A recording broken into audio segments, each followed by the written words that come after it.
नमस्कार, मैं डॉक्टर मोनिका जैन दिल्ली के मल्टी स्पेशलिटी हॉस्पिटल में एज गैस्ट्रोएंटरोलॉजिस्ट एंड हेपेटोलॉजिस्ट कार्यरत हूँ। आज हम वर्ल्ड हेपेटाइटिस डे पे आप सबको शुभकामनाएं देना चाहेंगे। इस वर्ष का वर्ल्ड हेपेटाइटिस डे का थीम है I can not wait. I can not wait means मैं इंतज़ार नहीं कर सकता। हम किस चीज़ का इंतज़ार नहीं कर सकते? जैसा कि हम सब जानते हैं कि आज की समय में 350 बिलियन व्यक्ति हेपेटाइटिस से ग्रसित हैं। हम इस चीज़ का इंतज़ार नहीं कर सकते कि हर 3 क्षणों के बाद एक व्यक्ति की हेपेटाइटिस से मौत हो रही है। हम ये इंतज़ार नहीं कर सकते कि हमें ये पता चले कि हमें हेपेटाइटिस है। हमें हेपेटाइटिस अगर है तो हमारा डायग्नोसिस कैसे बनेगा? हम इस चीज़ का इंतज़ार नहीं कर सकते कि हमारे को अगर कोई प्रिवेंटिव मेडिसिन्स है तो वो हम खा नहीं सकते, या कोई प्रिवेंटिव वैक्सीनेशन है, तो किसी भी चीज़ का हम इंतज़ार नहीं कर सकते। WHO ने ये अपना मोटो बनाया है कि 2030 तक हमारा वर्ल्ड हेपेटाइटिस फ्री रहेगा। अब इस लक्ष्य की पूर्ति हम किस तरह से कर सकते हैं? किसी भी लक्ष्य को पूरा करने के लिए हमें 2 इम्पॉर्टेंट चीज़ें चाहिए होती हैं। सबसे पहले होता है नॉलेज और उसके बारे में ज्ञान। दूसरा इम्पॉर्टेंट है, अगर हमें ज्ञान आ जाए तो हमें उसके बारे में क्या एक्शन लेना है। वो एक्शन टाइमली भी होना चाहिए और पूरी ताकत से और पूरा एफर्ट लगा के होना चाहिए। आज हम हेपेटाइटिस के बारे में कुछ बातें करेंगे। हमारे शरीर में हेपेटाइटिस जो रोग रहता है वो 5 तरह के वायरसेस से होता है। Hepatitis A, B, C, D and E. इन सब के अपने अपने कैरेक्टरिस्टिक्स होते हैं। इनका अपना अपना तरीका है लिवर को ग्रसित करने का, और उसके बारे में क्या आगे उसके इफ़ेक्ट्स रहेंगे, ये सब चीज़ें हर वायरस के बारे में अलग हैं। आज मैं अगले कुछ मिनटों में आपको हेपेटाइटिस बी से रिलेटेड कुछ जानकारियाँ देना चाहूँगी। हेपेटाइटिस बी एक तरह का वायरस है जो कि ये बड़ी इम्पॉर्टेंट क्षमता रखता है कि ये सिंपल इन्फेक्शन से लेके हमारे लिवर को एक्सटेंसिव डैमेज करके सिरोसिस स्टेज तक पहुंचा सकता है। ये इम्पॉर्टेंट है कि हमें ये इसके बारे में जानकारी जल्दी रहे और इसकी प्रिवेंशन हम कर सकें। तो जब भी कभी किसी भी वायरस के बारे में हम जानना चाहते हैं कि भी ये हमारे लिवर को ख़राब करता है, तो सबसे पहला कारण, पहला इम्पॉर्टेंट पॉइंट जो हमें पता होना चाहिए कि हमारे शरीर में एंटर कैसे करता है और इसके मोड ऑफ ट्रांसमिशंस क्या हैं। ये एक ब्लड बॉर्न डिजीज़ है। ब्लड बॉर्न का मतलब होता है कि ये एक व्यक्ति से दूसरे व्यक्ति के शरीर में ब्लड और ब्लड प्रोडक्ट्स के द्वारा ट्रांसमिट होता है। ये ब्लड जो रहता है, जो अनस्क्रीन्ड ब्लड है, अगर किसी व्यक्ति में ट्रांसमिट हो जाता है जिसके अंदर हेपेटाइटिस बी वायरस रहता है, तो ये हेपेटाइटिस को ट्रांसमिट करता है। बहुत सारे व्यक्तियों में इसका ट्रांसमिशन अनस्टेराइल सिरिंजेस और निडल्स और अनस्टेराइल इंस्ट्रूमेंट्स, जो कि कुछ छोटे जगहों में यूज़ हो जाती हैं, जो कि प्रॉपरली स्टेराइल नहीं होती, तो एक व्यक्ति से दूसरे व्यक्ति में ये ट्रांसमिट कर देती हैं। इम्पॉर्टेंट एक और मोड ऑफ ट्रांसमिशन है जो कि सेक्सुअल ट्रांसमिशन है, कि अगर कोई व्यक्ति हेपेटाइटिस बी से ग्रसित है, अगर उसके साथ सेक्सुअल कांटेक्ट बनाया जाए तो ये दूसरे व्यक्ति को ये ट्रांसमिट कर सकते हैं। तो तभी ये देखा गया कि सेक्स वर्कर्स में इस पर्टिकुलर वायरस का इंसिडेंस ज़्यादा पाया जाता है। आज की डेट में एक बड़ा फैशन हो गया है टैटूइंग और बॉडी पियर्सिंग का। इसमें ये वायरस जनरली ये जो प्रोसीजर करे जाते हैं ये भी नीडल के ज़रिए ही करे जाते हैं। नीडल या कुछ शार्प इंस्ट्रूमेंट्स होते हैं, अगर ये भी इस वायरस को ट्रांसमिट कर सकते हैं तो इसका ज्ञान भी हमें बड़ा इम्पॉर्टेंट है। अगर कोई माता इस वायरस से ग्रसित है तो मदर टू बेबी ट्रांसमिशन एक और बड़ा इम्पॉर्टेंट कारण होता है माता से बच्चे में जाने का, जिसको कि हम नियोनेटल ट्रांसमिशन, जैसे बच्चे में ट्रांसमिट माता के जरिए हो जाता है। कुछ और प्रोसीजर्स होते हैं, डायलिसिस इत्यादि, जिनमें कि मल्टीपल ब्लड और ब्लड प्रोडक्ट्स यूज़ होते हैं, उसमें ये ट्रांसमिट हो सकता है। ये तो हमने जाना कि ये ट्रांसमिट कैसे होता है। ये हमें ये भी बड़ा इम्पॉर्टेंट है कि हमें ये पता हो कि कैसे नहीं ट्रांसमिट होता है, क्योंकि हमने अपने करियर में देखा है कि कभी भी ये वायरस अगर किसी व्यक्ति को लग जाता है तो उनके साथ काफ़ी भेदभाव चालू हो जाता है। भेदभाव मतलब वो घर के अंदर भी, फैमिली के अंदर भी और सोसाइटी में भी वो जनरली इस वायरस को छुपाने की कोशिश करते हैं, क्योंकि जो दूसरे व्यक्तियों को जैसे ही पता चलता है तो कुछ चीज़ें ऑटोमेटिक शुरू हो जाती हैं। तो ये हमें जानना बड़ा इम्पॉर्टेंट है कि ये किस तरह से नहीं फैलता। ये पानी से नहीं फैलता, ये साथ खाना खाने से नहीं फैलता, ये कैजुअल कॉन्टैक्ट जैसे हगिंग, किसिंग इनसे नहीं फैल सकता, शेयरिंग ऑफ फूड से नहीं फैलता। एक इम्पॉर्टेंट चीज़ है, ये देखा गया है कि अगर मदर पॉजिटिव है तो कई बार माताओं से कहा जाता है कि भी आप ब्रेस्ट फीड नहीं करिए बच्चे को, तो ये देखा गया है कि भी ये ब्रेस्ट मिल्क फीडिंग से भी नहीं फैलता। तो ये सब चीज़ें हमें इसके बारे में पता होनी चाहिए। अब हमें अगला सवाल ये आता है कि ये कैसे पता चलेगा कि ये वायरस हमारे शरीर में एंटर कर गया है। शुरुआती स्टेज में इसके सिम्टम्स बहुत ही नॉन स्पेसिफिक रहते हैं। पेशेंट को जल्दी हल्का सा बुखार आ गया, नौजिया हो गई, उल्टी हो गई, कभी कभी माइल्ड सा जॉन्डिस हो गया, जो कि अननोटिस निकल जाता है।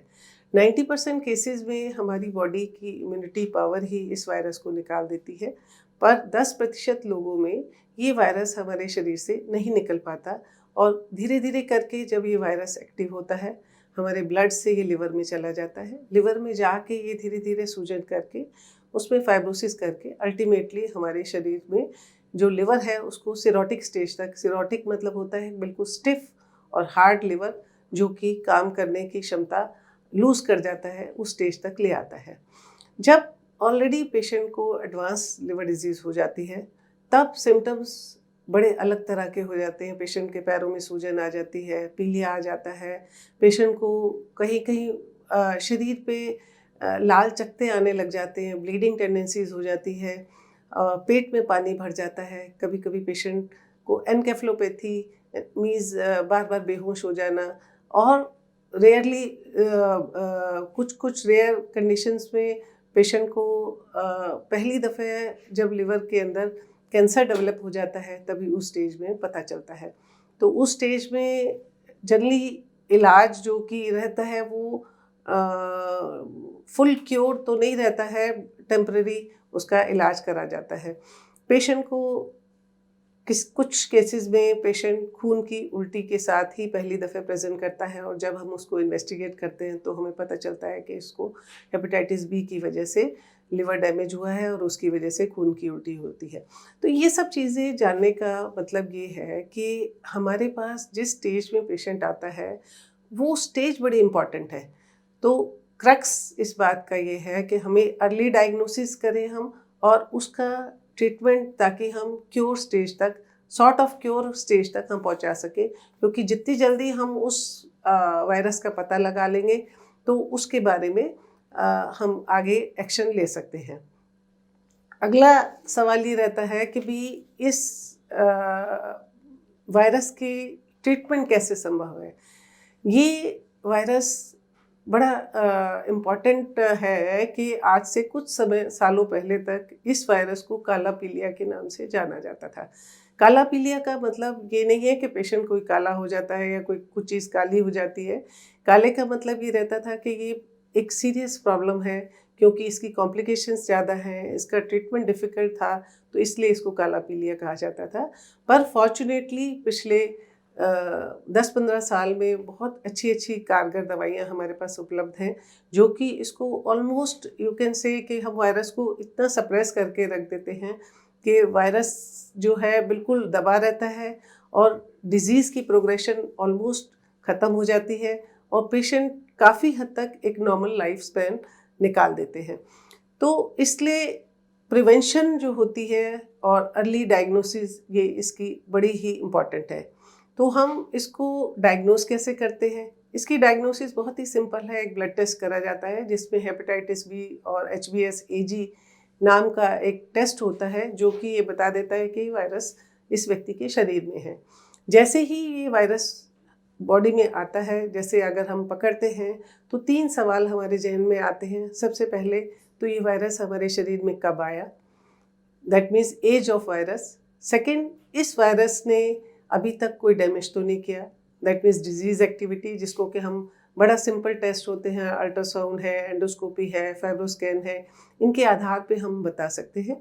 तीसरा इम्पॉर्टेंट होता है कि ये अभी एक्टिव है कि नहीं, क्योंकि अगर ये एक्टिव है तो हमारे पास जो इतनी बढ़िया कारगर दवाइयाँ हैं जो कि उसकी एक्टिविटी को ऑलमोस्ट निल कर देती हैं, ताकि उस डिज़ीज़ को हम प्रोग्रेस करने से बचा सकें। और वैसे जैसे मैंने आपको बताया था कि जिन जिन तरीक़ों से ये वायरस फैलता है, उन तरीक़ों में हम अगर प्रिवेंटिव एफर्ट डालें, कि जैसे अगर किसी को हम कहें कि भी ब्लड लगना है तो ब्लड किसी प्रॉपर रिकग्नाइज ब्लड बैंक से आए, जो कि प्रॉपरली टेस्टेड हो हेपेटाइटिस बी, सी और HIV के लिए।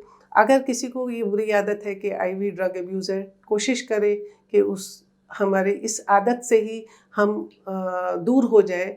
जहाँ कहीं भी इंजेक्टेबल कोई भी दवा मिलनी है या कहीं इंस्ट्रूमेंटेशन है, तो उस केस में हम इंश्योर करें। जैसे अगर हमें दांत ही निकलवाना है तो उसमें क्या औजार यूज़ हो रहे हैं, क्या नीडल यूज़ हो रही है, वो सब चीज़ें हम पहले से ही देख के रखें कि भाई ये चीज़ रीयूज़ ना हो। अगर रीयूज़ होनी भी है तो प्रॉपरली स्टराइल होके ये चीज़ यूज़ हो। बॉडी टैटूइंग और बॉडी पियर्सिंग का मैंने बताया, हमारे देश में अभी तक कोई एक्ट नहीं बना है जिसमें कि इसके ऊपर कोई कार्रवाई करी जाए। तो हमें खुद ही देखना है कि वो जो नीडल और जो इंस्ट्रूमेंट उसके लिए यूज़ हो रहे हैं वो प्रॉपर हो, नए हो या स्टराइल वे में उसको काम करा जाए। सेक्सुअल प्रैक्टिसेस को जहाँ तक लिमिट करा जाए वो पॉसिबल है। और सबसे इम्पॉर्टेंट चीज़ एक हेपेटाइटिस बी में है, फॉर्चुनेटली हमारे पास बहुत ही अच्छी वैक्सीन अवेलेबल है। वैक्सीन का मतलब होता है कि अगर हम इसके लिए जो बचाव के लिए जो टीके अगर हम ले लेते हैं, तो आज ये तो देखा गया है कि 2001 के बाद जितने भी बच्चे हमारे देश में बॉर्न हुए हैं, उनको तो ये ऑलरेडी यूनिवर्सल वैक्सीनेशन प्रोग्राम में आ चुका है। पर जो उससे पहले बॉर्न हुए हैं, उन लोगों को अपना प्रॉपर वैक्सीनेशन कराना चाहिए। 3 डोज ये दी जाती हैं, एक महीने के और एक 6 महीने के इंटरवल पे, तो उसमें ऑलमोस्ट 99% इफ़ेक्टिविटी है। तो जब इतनी कारगर वैक्सीन अवेलेबल है तो हमें उससे बच के ही रहना है, क्योंकि हमें पता है कि कितनी घातक बीमारी है जिसका प्रिवेंशन बड़ी ही सिंपल और यू कैन से बिल्कुल कॉस्ट इफ़ेक्टिव वैक्सीन जो कि है और कारगर भी है, तो उसको हमें लेना चाहिए। तो यही सब मैं आपको बताना चाह रही थी कि आज वर्ल्ड हेपेटाइटिस डे के उपलक्ष्य पे मैं आपको कुछ इम्पॉर्टेंट टिप्स देना चाहूँगी कि get vaccinated yourself for hepatitis B if not already. Eat healthy balanced diet because diet is very important for liver. Keep exercising because that is the crux to keep liver healthy, and keep your weight, diabetes and lipids under control, because if they are affected along with virus, then the damage is more. Avoid alcohol and smoking as far as possible. Thank you.